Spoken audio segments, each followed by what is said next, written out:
बुलंदशहर शराब की दुकानों पर पुराने स्टॉक की शराब बेचने का चौंकाने वाला खुलासा। शिकायत के बाद आबकारी विभाग की टीम की रेड में देसी शराब की दुकान से पकड़ी गई वर्ष 2024-25 की शराब।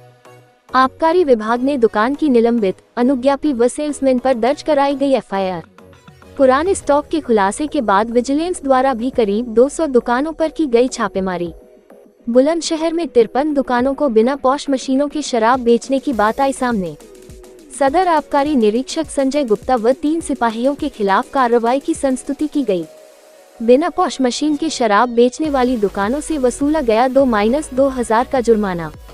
नए सत्र में शराब का पुराना स्टॉक बेचने पर है शासन ने लगाई हुई है पाबंदी। बुलंदशहर के जैनपुर स्थित देसी शराब की दुकान पर बेची जा रही थी पुरानी शराब। सर, एक शराब की दुकान पे पुराने स्टॉक को बेचा जा रहा था, क्या कार्रवाई आपके द्वारा की गई? दिनांक 11 मई को कुछ विश्वस्त सूत्रों से हमें जानकारी मिली कि जैनपुर देसी शराब दुकान में, जिसकी अनुज्ञापनी श्रीमती कमलेश है, उस दुकान पर सूचना मिली कि पुरानी मदिरा जो अवैध होती इस वर्ष के लिए, वो 24-25 से मदिरा बेची जा रही देसी शराब।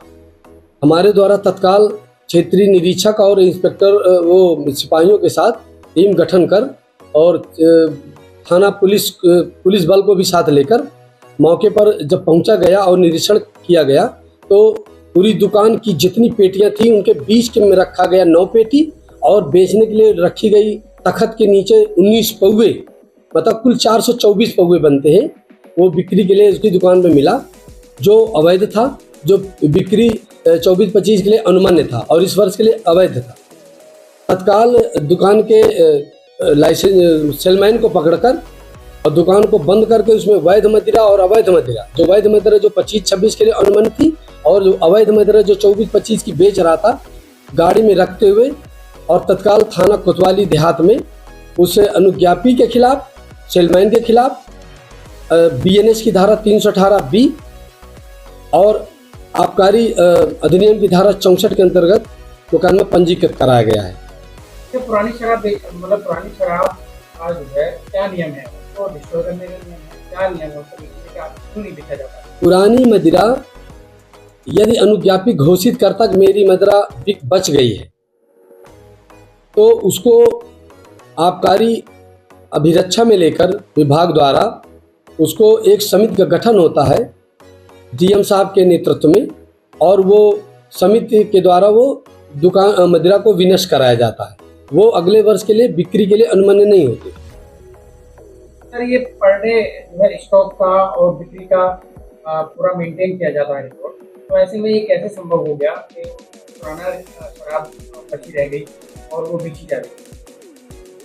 विगत वर्षों में जब दुकानें रिन्यूअल हो रही थी तो अनुज्ञापी को 5 अतिरिक्त दिन दिए जाते थे। इस साल वो नहीं दिए गए क्योंकि व्यवस्थापन ई लॉटरी से हुआ है, तो लास्ट में 1-2 दिन पहले ही बिक्री हो करके वो रजिस्टर में उसको अंकित कर देता है।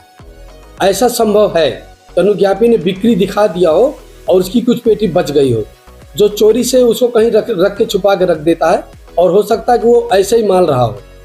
यही संभव जो पकड़ा गया है। सर, इसमें क्या कार्रवाई की गई? जो अधिकारी हैं और इसमें क्षेत्रीय आबकारी निरीक्षक, जिनके क्षेत्र में दुकान पकड़ी गई अवैध मदिरा, और उनके सिपाहियों के विषय में आबकारी आयुक्त उत्तर प्रदेश को पत्र लिखा गया, रिपोर्ट की गई है, और अग्रिम जो नियमानुसार कार्रवाई होगी, इनके निलंबनादेश की या अन्य कोई कार्रवाई होगी, वो आबकारी आयुक्त महोदय उत्तर प्रदेश द्वारा किया जाएगा।